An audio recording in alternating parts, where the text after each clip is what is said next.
So let me tell you a little bit about Krista Tippett's. If you don't know, I wrote a few ideas down.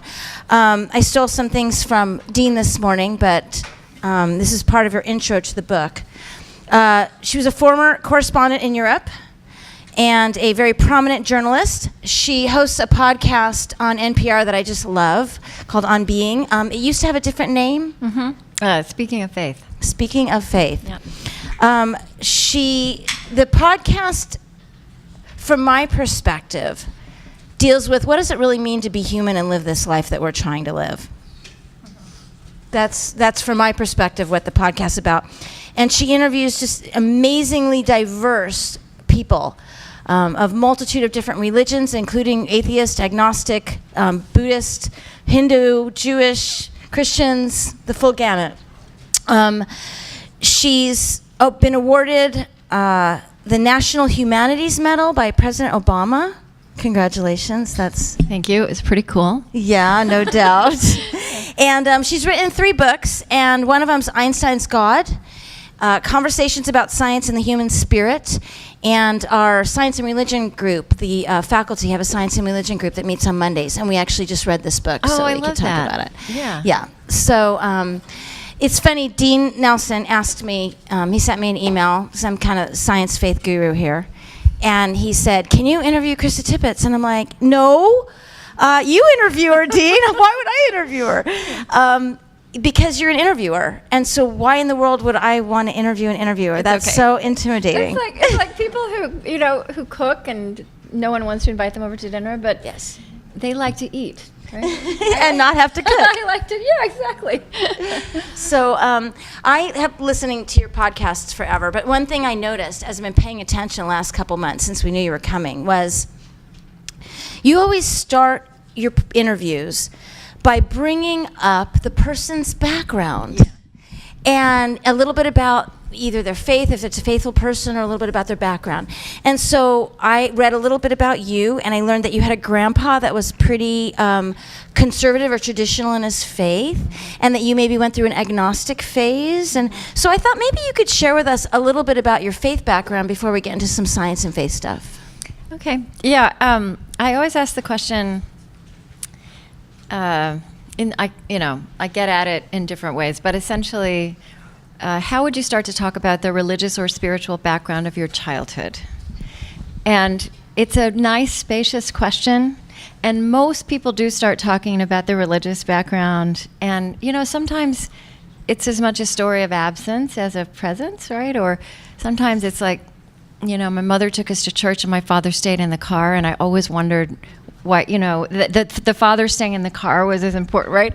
And but what I found, and I've asked that question, actually, to a lot of atheist scientists, for example, but everybody has an interesting answer to that question.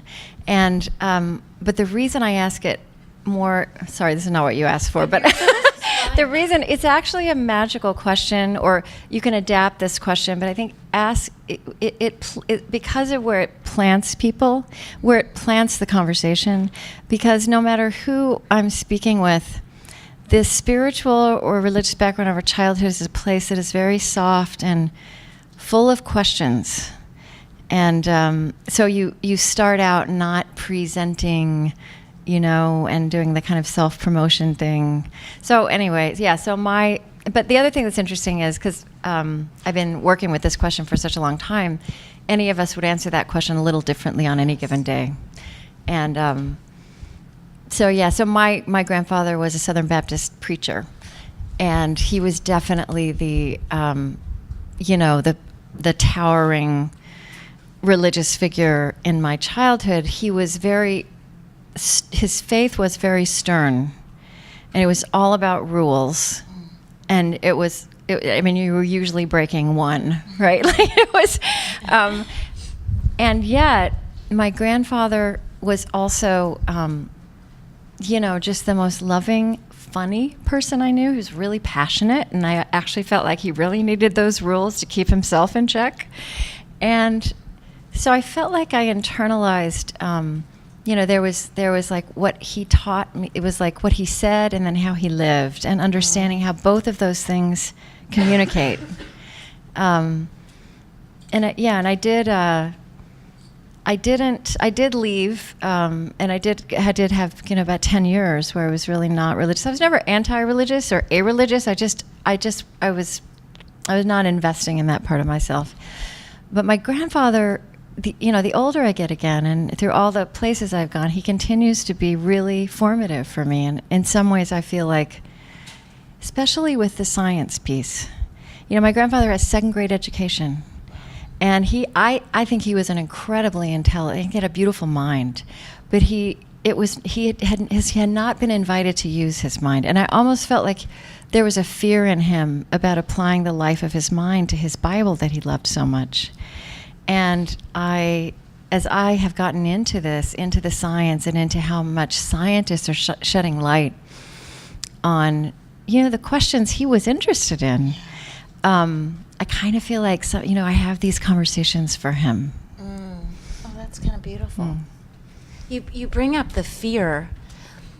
From my experiences working with students, and Christians in general, churches, at any age group, actually, there's quite a lot of fear to engage with the science topics that feel taboo in the Christian community. Nobody has a problem with going and getting a flu shot or going to the doctor when you have a pain in your side. Or using your smartphone. Right? Yeah. To technology, absolutely. Yeah. But then there's those taboo topics. Can you talk a little bit about your experiences interviewing scientists and this idea about this fear? Is there anything what helped resolve or not create any fear even in you? I mean, you are very brave to just interview anybody about these topics. So maybe you could touch upon that. Yeah, well, I think that probably I hadn't quite thought of this exactly this way before, but see, this is why it's good to be on both sides of the conversation. I think it's probably really important that I came out of the background I came out of because I know that fear is out there and I felt it, right? So it's like it's in my body somewhere too. And I take it really seriously, right? Like I honor it. But it's such a great discovery and liberation to realize that there can be this conversation between faith and theology, and who scientists are and the questions they ask. I think so much about it. I think I grew up, and I think my grandfather believed this, that, science and religion were asking the same questions and arriving at completely different answers, and that those answers are in a competition or an argument with each other. And what scientists started pointing out to me early on in my conversations when I started talking to them is they're asking different questions, and it's the questions that I think are in conversation with each other. And Einstein said, science is very good at describing what is. It does not even try to describe what should be. So just for example, it's the what question, and then there are the why questions. And I actually feel that we're at an amazing moment. We're at this, the 21st century is so fascinating because the science-religion clash is very young in the history of humanity, and all the great iconic scientists like Newton and Galileo, Copernicus, they were deeply faithful Christian people. And, with Galileo, the church rejected him, but he never rejected the church. And the other piece of that story that we don't know or tell ourselves, is that there's a Vatican observatory, like the former summer home of the Pope who, condemned Galileo, now has telescopes on top of it. And there are these Jesuit astronomers who are some of the leading astronomers in the world. So we also don't tell the story of how that dialogue continues, and it's very vital and evolving. You said the questions they ask are in dialogue. Yeah. Maybe instead of their findings. Can you unpack that a little bit? Well, Well, so when I right now think about the science religion space, I feel like it's been very dynamic in these years. In these years I've been doing the show. Some of the most interesting things to me, like, the one that we fixate on, and the one that probably my grandfather would have fixated on, is creation, right? Genesis, Evolution, yeah. right?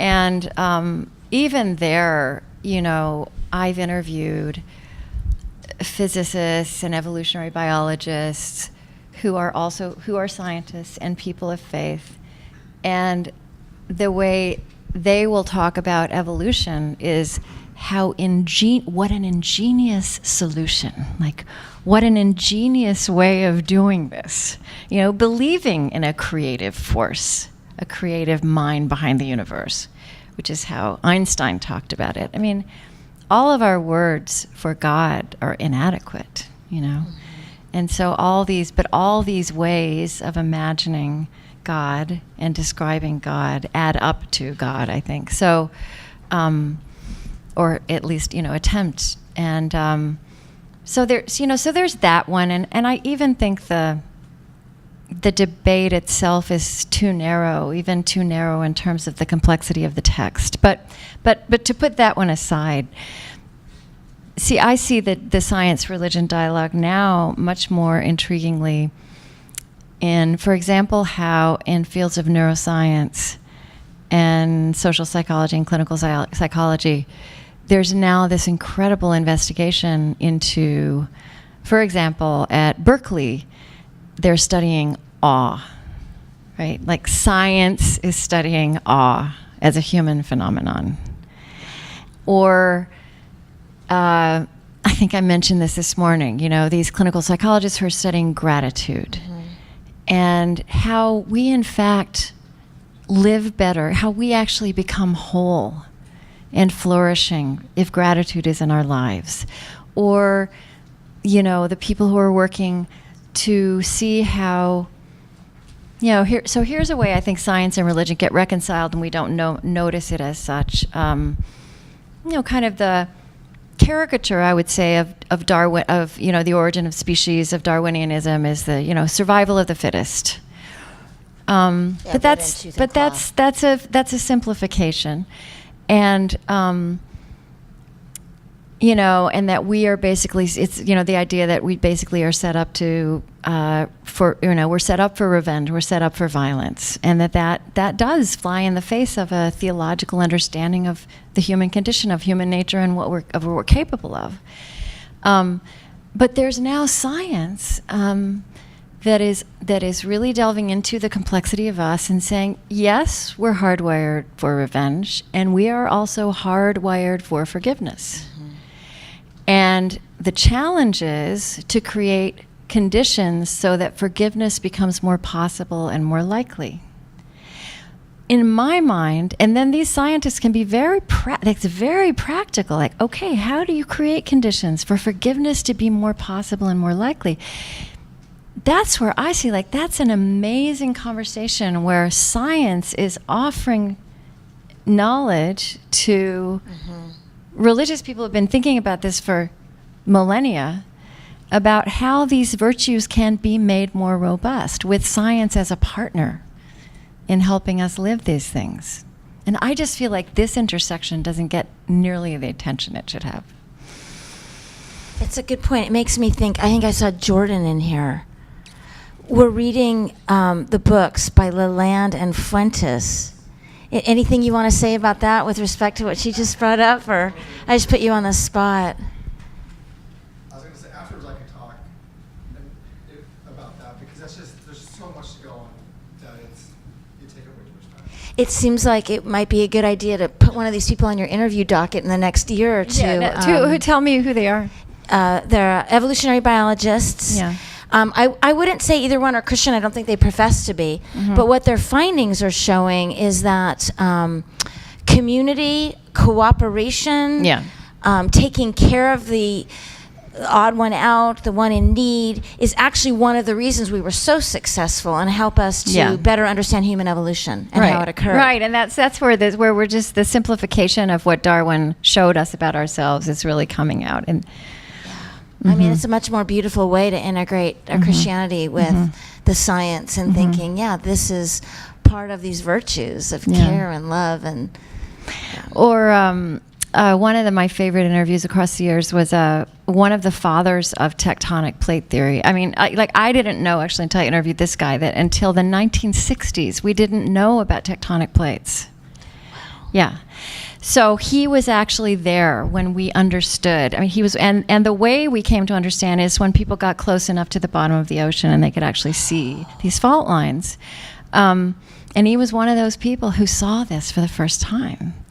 And he is also, his name is Xavier Le Pichon, and he also, so he studied how fragility in the natural world is part of its vitality, right? Like if these plates didn't shift, and if things become rigid so they can't shift, if there's not fragility, there are upheavals, but that like over long geologic spans of time, the Earth actually renews itself through upheaval.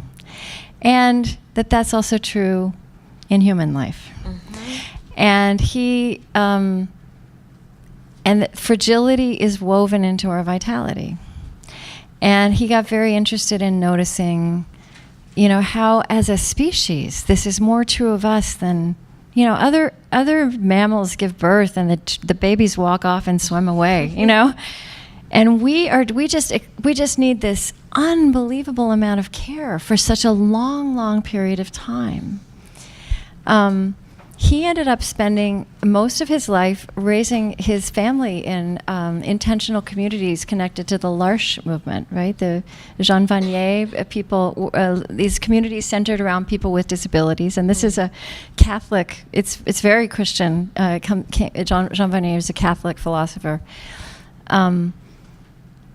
And Xavier Le Pichon also got really interested in the things we're learning about how even there's fossil evidence of Neanderthals and early humans, that people who were very disabled or very old, people who, it's very clear from the fossil evidence that they were not able to, walk with the group, that they were not able to do all the work that it would have taken just to stay alive. And so that even these very primitive human communities took care of the fragile and the vulnerable, and that would be completely unprecedented, in other species as we know it. And the observation he's made is, why is it that we tell the history of our species by like the discovery of fire, right? The invention of a tool. And he's like, this is how we became human. This is the evidence of how we become human, how we care for each other. Passion. Yeah. So you've had an incredible number of interviews with world-renowned people, scientists. Are there a couple of your favorites that you might give us a few little stories or vignettes or just any insights or anything that comes to your mind? We'd love to just hear. And then we can look up those and listen to them on our own. I did a couple years ago interview these two Vatican astronomers, and they're just wonderful and so funny. Nobody knows this. There are like 30 objects on the moon named after Jesuits. Because they're huge in the astronomy community. And so I was talking to these two guys who both have asteroids named after them also. Cool.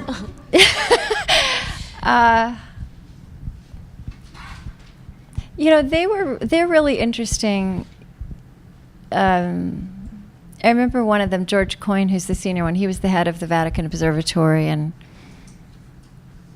talking about how, and I think the scientists I've spoken with, a lot of them will talk about how it's a dance.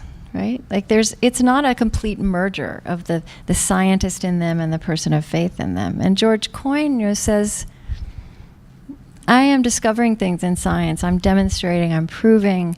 He says, that's not what I need faith for. My faith is about love.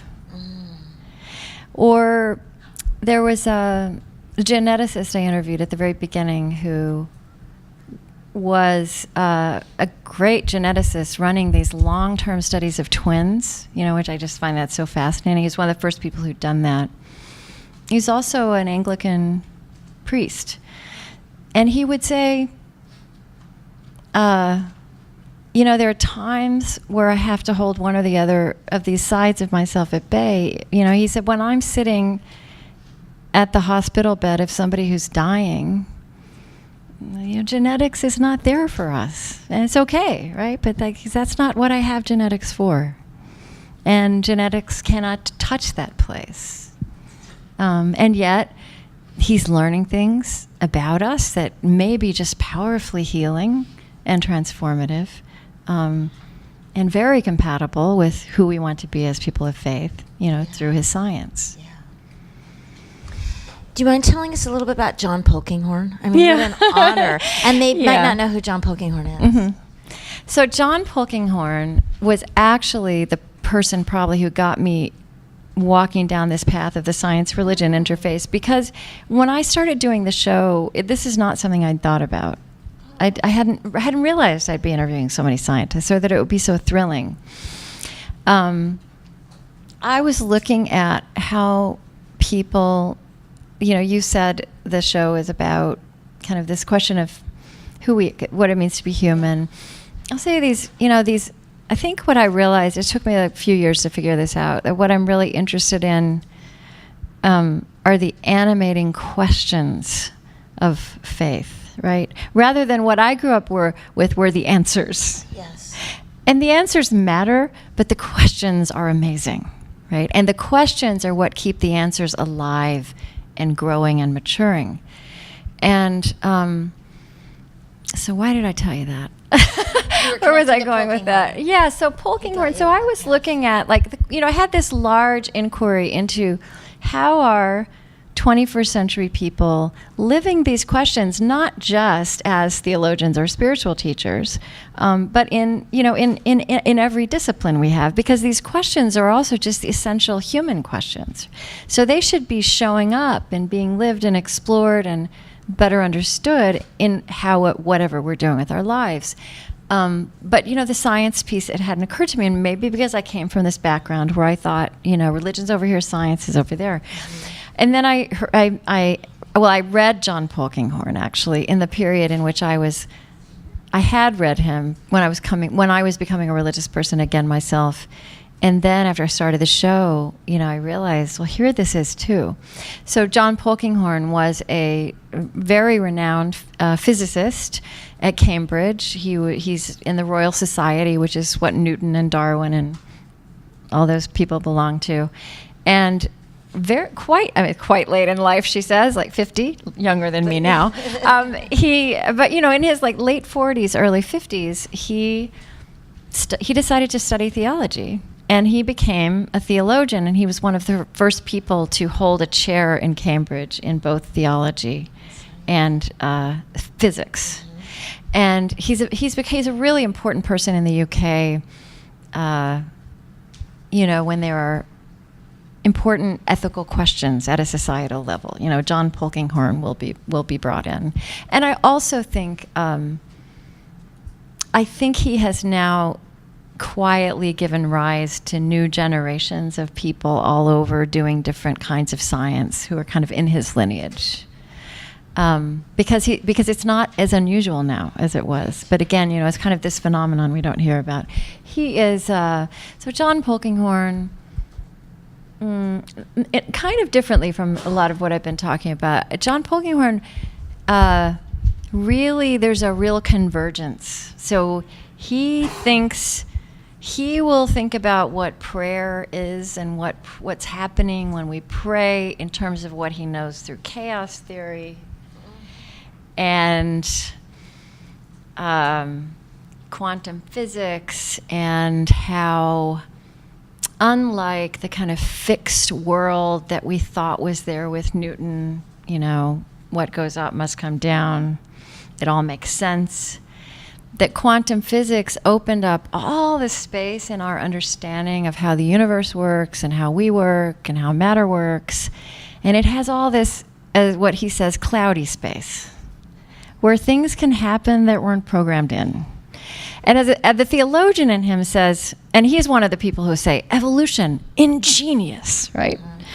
And he will say, essentially, if I were God and I wanted to create a universe that made sense and that was self-replicating and alive, and yet where there's room in there for prayer to mean something, this is how you would do it. And so what he's seen through quantum physics is that the things that make sense to him theologically also are imaginable within the most sophisticated things we keep learning about the universe. I mean, at the other end of the spectrum, somebody I interviewed a few years ago is Brian Greene, who's a pretty famous physicist in the States and not a religious person. Actually, I interviewed him at Columbia, and I was invited there through this center there that they have for religion and science. And it's not a place he hangs out. And so, Brian Greene is someone who will say the laws of mathematics, and there are a lot of people like this, and there's something just kind of magical about the way they talk about the laws of mathematics, that they are so wondrous. And that somehow, he will say, we don't understand there's so many questions we don't understand now, and we can't prove now, and we can't know. But there's a faith in the law of mathematics that somehow, somewhere out there, it all makes sense. But the more they talk about that, it starts to sound like another way of talking about my grandfather's God, And one of his, so he's a big one on the multiverse, on this, amazing inquiry that's going on now about multiple universes, parallel universes. It's not really what we've seen in science fiction, but it's also completely, amazing to think about.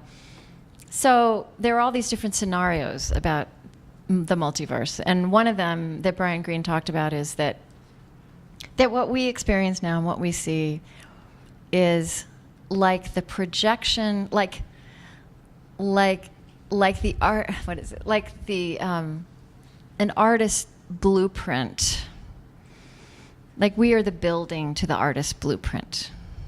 Okay, like we're but that the blueprint is out there somewhere, right? Sort of sounds awful like sure sounds like right. So I like that there's some real base of reality of which we are a reflection, right? A projection, a reflection, a manifestation. But honestly, the farther you go into this, I have this, it's not that I think by any means that we're going to end up in a place that we could imagine now or name or pin down.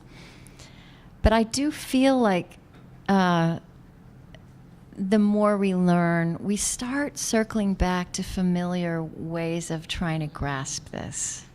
And what I mean is I think it's conceivable that physics could give us in this century whole new ways to imagine God, but that are also consistent and additive, like which would just be expansive of what is given in our traditions. It's kind of a beautiful way to think about it too. Yeah. Not in contrast, yeah. but complementary. The other thing is, I don't know, and if my grandfather was still alive, I would say this to him, like if God is God, and we can't be afraid of what we could learn about God. If God is God, and we have these beautiful minds that are designed to ask questions. I mean, I was recently I interviewed Kevin Kelly. I would recommend that interview. Who's one of the co-founders of Wired magazine. Mm-hmm. He's a technologist. Mm-hmm. Did you hear that one? Mm-hmm.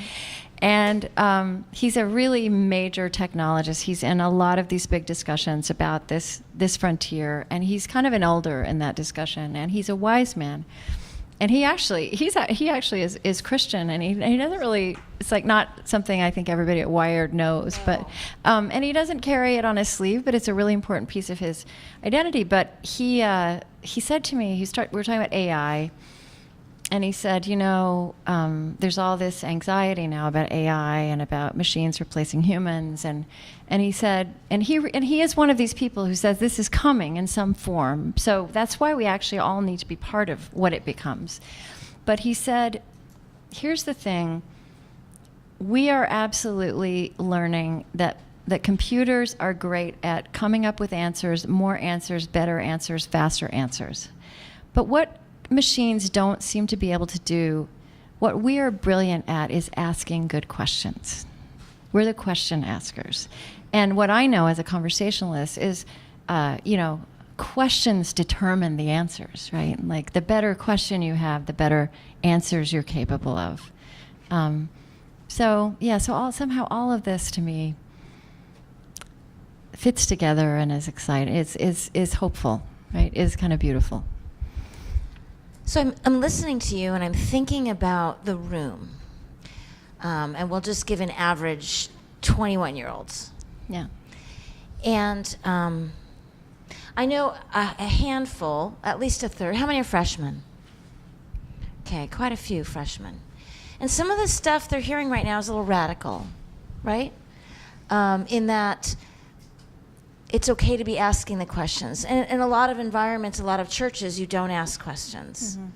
In fact, that's not okay, and you're prevented from that. And what I hear you saying, and what I hear some of the people you've interviewed saying, that are scientists that also have faith, is that questions are a beautiful place to be. And that our capacity to be askers of questions is our great gift, right? Like our gift to the planet, to the cosmos. Yeah. So yeah. What, for the average 21-year-old and the person sitting in the room that's hearing this for the first time, do you have any ideas or suggestions or thoughts or wisdom about how they might embrace this desire to ask questions, or and sort of help with their fear or the angst, or do you know what I'm getting at?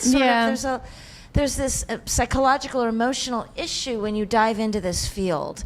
And I think when I first dove into the field again, I went on an atheist phase and came back around, and then it's either if you start asking too many questions and I start learning too much information, then God just shrinks more. Yeah. And so there's that fear of that as well. So I'm just kind of wondering if there's any wisdom. Yeah, well, as I said, I know that's a place that that was a place in my life, right? So that's in my body, that memory of questions seeming dangerous. And I mean, I think the first thing I would say is that just let that be true, you know? It is, another thing we're learning about we are also kind of hardwired to be comfortable in certainties. Certainties are comforting in their way. And I honor that too. And we need to honor that in each other. But we are growing, we are growing when we stretch, and we are becoming courageous, and we're flexing our courage and hope muscles when we let ourselves shift outside that comfort zone. But I mean, the first thing I would say is, if you feel yourself shifting outside that comfort zone and it feels uncomfortable, just let that be okay. Just like dwell with that and let that be okay. Feel that. Don't feel bad about that or ashamed of it. And I think if you can honor it, also you can be a little bit less scared of it. It can be uncomfortable. We're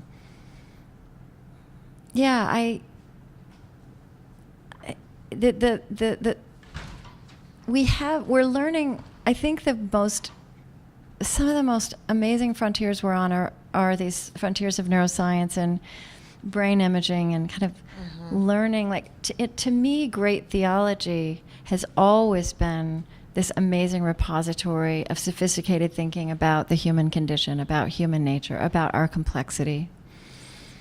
And again, science is a new kind of conversation partner on that field. But this is one of the things we're actually learning, that that reality is, unbelievably complex, and our brains are working very hard all the time to help create order. And our brains create categories and find certainties to hang on to navigate reality. And so, that is actually something to celebrate and to honor in ourselves. But then I think, at the very same time, our brains and our souls, I think, give us the capacity to push ourselves farther and to accompany each other in being in those uncomfortable places and standing in them and seeing what fruits there are in those places. And that, this is the human journey, right? And we almost get more comfortable with it the more we practice it and do it. Yeah, absolutely. Yeah. I don't know if that's helpful, but that's what comes to mind. I'm thinking about a talent you have, a gift you have. Let's call it a gift. You interview people of all different faiths, and you ask all sorts of questions, some questions that lead people to be vulnerable, and some questions that are about their background or their history, and you have an approach that anybody you're interviewing is at ease. And I think of some, I'm connecting this to science and faith because when we get into these conversations with people and we have a differing opinion, it can get very tense and defensive, and people are on guard. And you have a knack of people just being so at ease and sharing with you, and it's quite lovely. So is there anything that helped you to cultivate that? I mean, I'm thinking about the audience and, how do I engage in these difficult science-faith conversations? You engage with people with all different religions and ask all kinds of questions. And is there any tricks of the trade, or does it just come naturally? Well, at this point, it's something I've been doing for 15 years, and I've flexed this muscle, right? It's like anything you do over and over again, you get better at it. And it's really lovely for me because when I was younger, I had I was somebody who would do something for a year and a half and then do something else for a year and a half, and those were good experiences too. But it is a wonderful thing to do something for a while, and you just get better at it. I mean, it is like what the neuroscientists are finding. Like, it's not just true of throwing a ball better or playing the piano better. The virtues, I think we actually kind of mystify those things, and we think, oh, well, you're born a patient person, or you're born a loving person, or you're born a generous person. No, those are also things you can practice. Like, you can say, this is how I want to be present to the world, and it may not feel natural, but you flex that muscle. The muscle that I think the virtue for me behind my conversations is, to me, being prepared. Being really prepared, in like honoring the work somebody's done, what they've written, so that I go in really knowing, really honoring the fullness of their thinking and their life, and creating an atmosphere for a conversation. And the thing is, how a conversation is going to go, a lot of it is set before words are spoken. Is it in an inviting, trustworthy environment? And to me, that's all an act of hospitality. And if you offer hospitality, people respond to that, right? And they let down their guard, and they feel like they're a guest. And the Quaker author Parker Palmer, I don't know if any of you have read him. Parker said to me he wrote this, and it was. I interviewed him a long time ago at the beginning. He describes how, he says there are these different parts of us, of humans. And that many of the parts of us were actually very skilled, and we practice and exercise showing them in public. Like, we know, the intellectual part of us, we know how to wield opinions, right? We learn how to do that, we practice it. We've also gotten really good in recent generations at like bringing our emotions into public places. But he says the soul, the insights of the soul, the truth of the soul is still something different. It's another place in us. And that if the soul is cross-examined, he likens it to a wild animal in the woods of our psyche, and if it's cross-examined, it will flee back into the woods. And that's why, like, it's just so futile if you think about when religious people or religious ideas are being discussed, like on a nightly news show. What really is at stake is not even present in the room, right? It has left.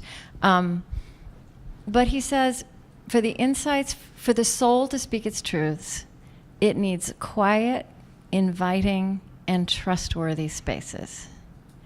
And those are actually not descriptors of most media spaces.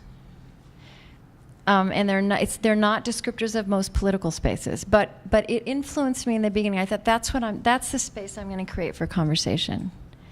And people rise to that.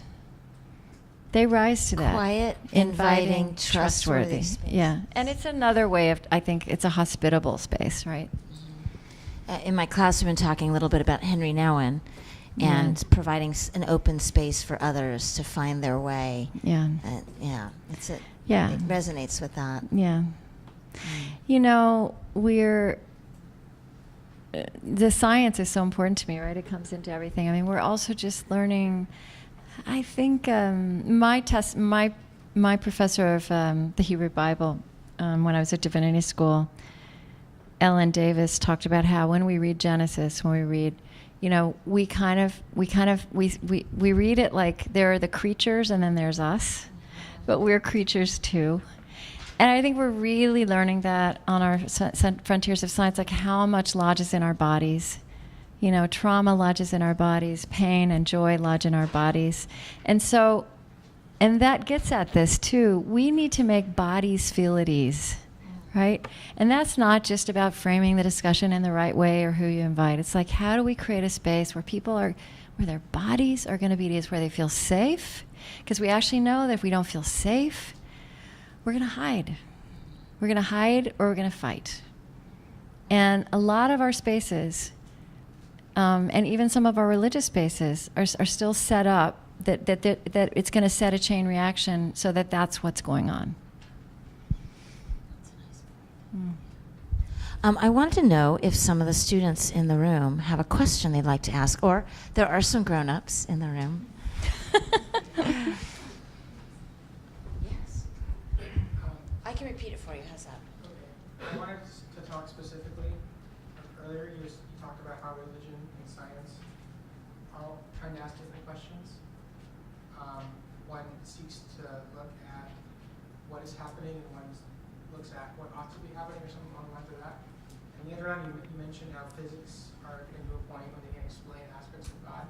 What did you mean by that, and how can something have those two questions? But you wanted to talk a little bit about how the science is answering the same questions as religion is. And then that they start pointing at the same thing? Yeah, exactly. That's what I call mystery. No, that's how mystery works to me. Like, somebody asked me the other day, what, of all your conversations you've had across the years, what are the common threads? And I said, I never quite said it in this way, I'm not that interested in common threads.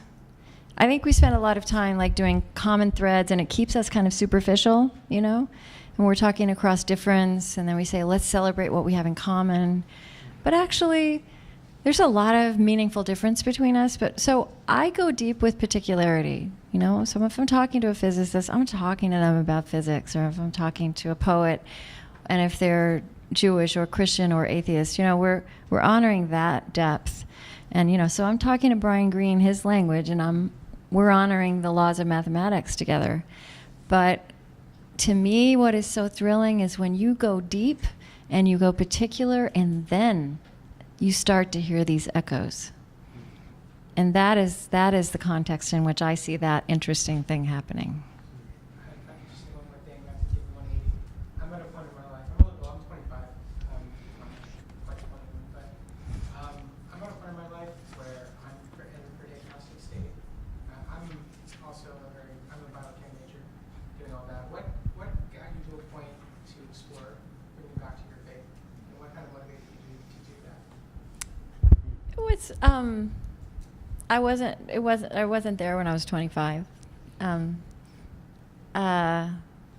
for me, it was kind of different. Well, it wasn't science, but I was in politics. I was in journalism, and I was really following what I thought were the truly important things happening in the world and the truly important places. And if you wanted to be contributing to a better world, I thought, and it was a different era. I mean, it was in divided Berlin. I mean, it was like a fault line of the world.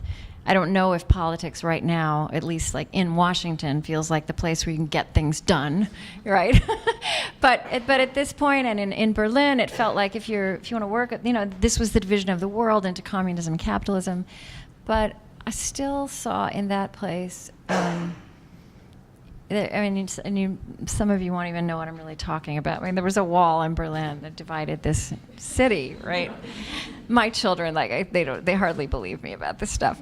But what I saw, so you had two completely competing, contrasting worldviews and economies and social and political systems. And I had friends on both sides of the wall, and I realized that as stark and dramatic, civilizationally dramatic as that political divide was, on both sides of that wall were human beings trying to figure out what it means to lead a worthy life. And I saw that you could be living in the East and you could have very little, as we say, have very little, and you could create a life of intimacy and beauty and dignity. And in the West, you could have everything, and you could be really shallow. And I realized that even that politics of, yes, of course, whether the nuclear weapons would kill us or not was an important question. But short of that, politics wasn't addressing, where we live and how we make meaning out of our lives. And so that eventually led me to start taking theological and spiritual questions seriously again. Just that, take those questions seriously and say, well, okay, this is the place where we actually think this is serious stuff. And then I actually went to divinity school because I needed to investigate that proposition. But I don't think everybody should have to go to divinity school to investigate that proposition, which is partly why I started my show.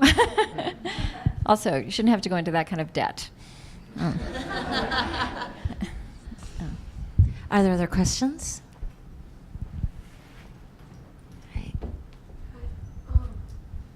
How, when you're interviewing all these different people with all these different faiths and stuff, how do you still listen and honor, like you said, these different things that people experience and believe, and also know who you are and ask the right questions about God yourself, while listening to all these different ideas, and at the end of the day being able to rest on some truth? Can I repeat that real quick? Yeah. She interviews lots of people, lots of different religions.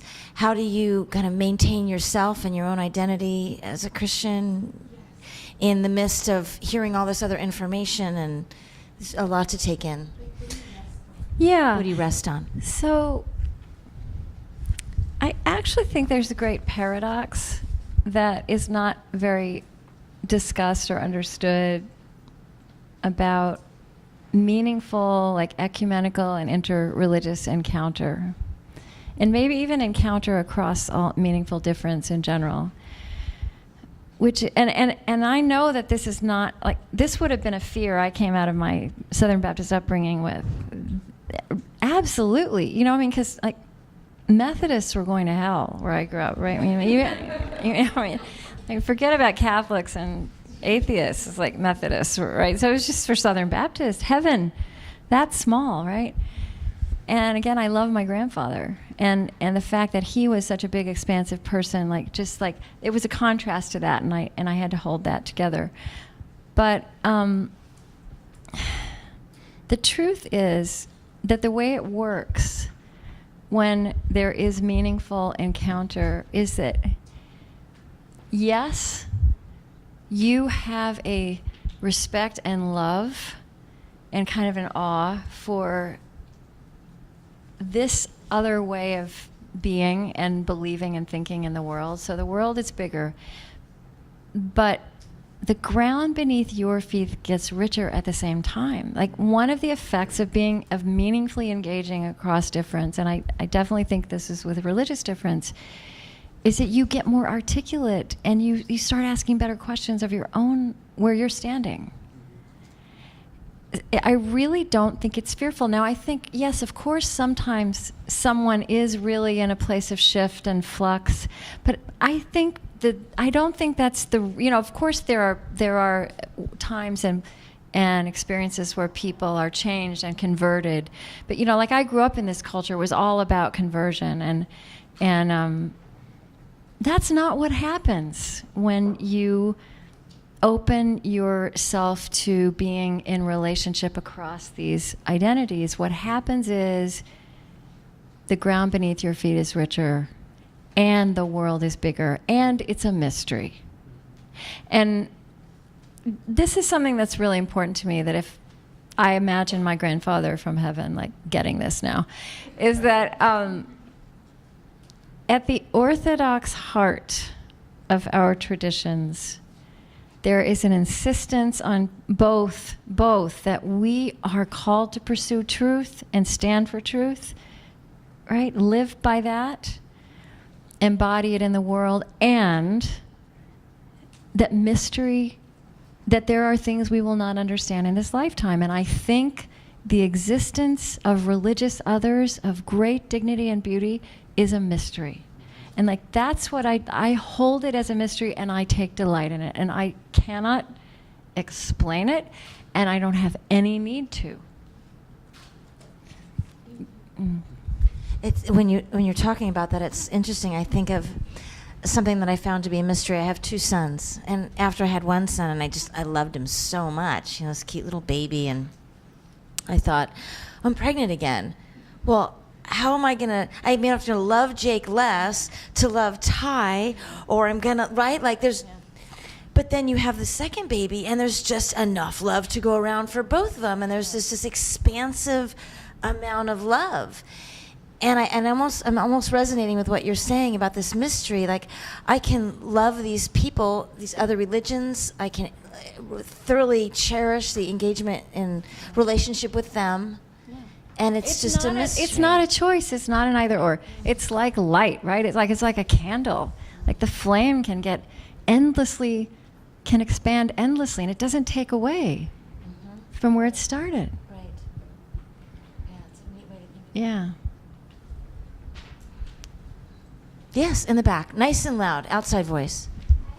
I have 2 kind of separate questions, but my first one is how do we create spaces that are quiet and inviting and trustworthy, and remain in them, and also learn to remain in them, especially when there is such difference, for example, politically. Mm-hmm. And my second one relates to your talk this morning, but how do we practice joy while remaining in the brokenness and the suffering that we have?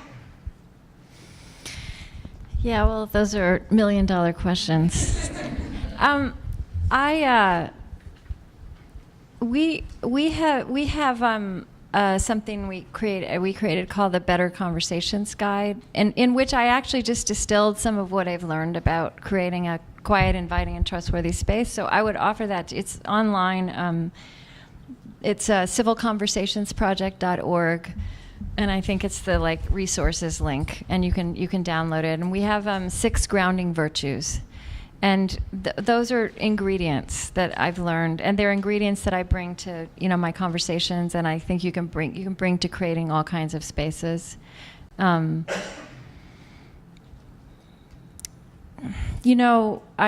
I think about, and I think the point is that we start to reject. And that understand that we are free to reject the way these spaces have been formed and these fights get set up to just recreate themselves and replay over and over.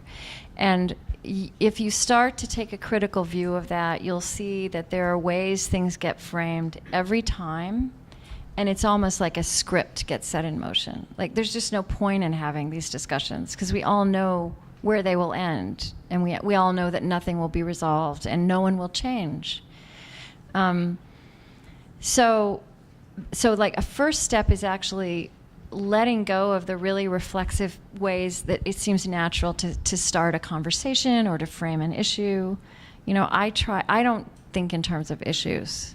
I think calling something an issue is a way we capture and constrain and narrow a really important civilizational, human, spiritual challenges that we need to be taking up together. So once you realize you don't have to do it the way it feels natural to be done, then, this is not rocket science.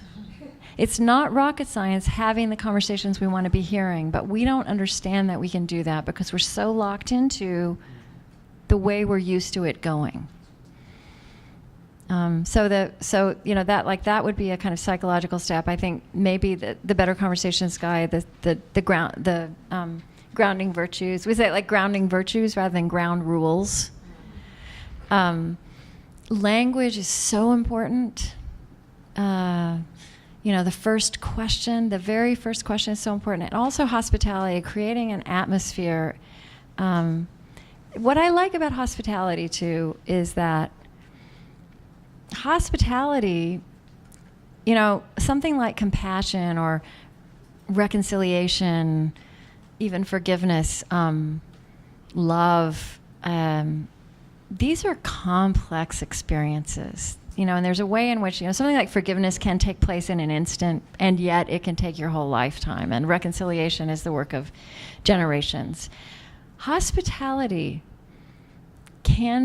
is an easy in, right? Like it's something we can offer at any given moment. And hospitality can be wholehearted and generous and true, but it doesn't imply that I agree with you, or even that I feel compassion or love you. It's just I want to be in the same room with you, and I am going to make that a hospitable, trustworthy space, and let's see what happens.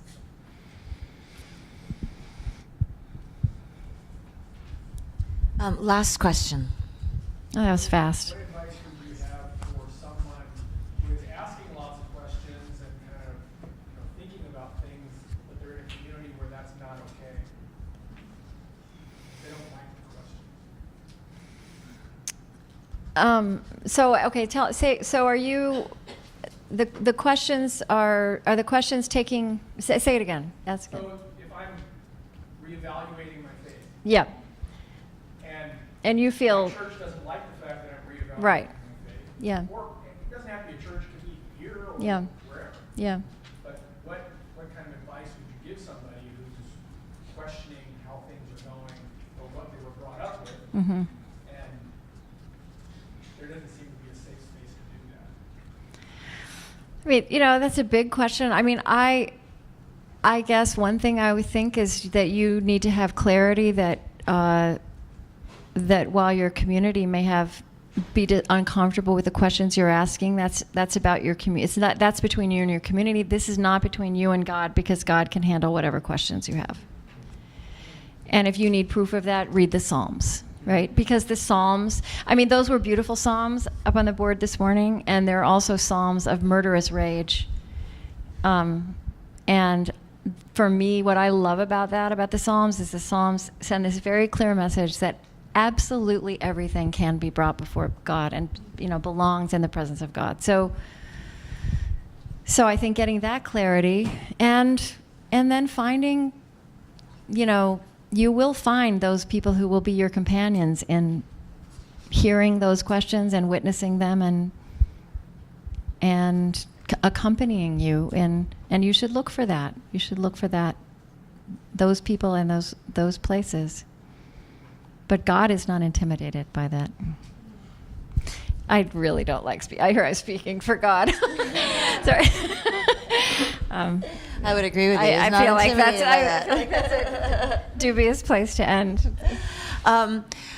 If you have been enjoying Krista Tippett, On Being is the name of her podcast. There are years of it online.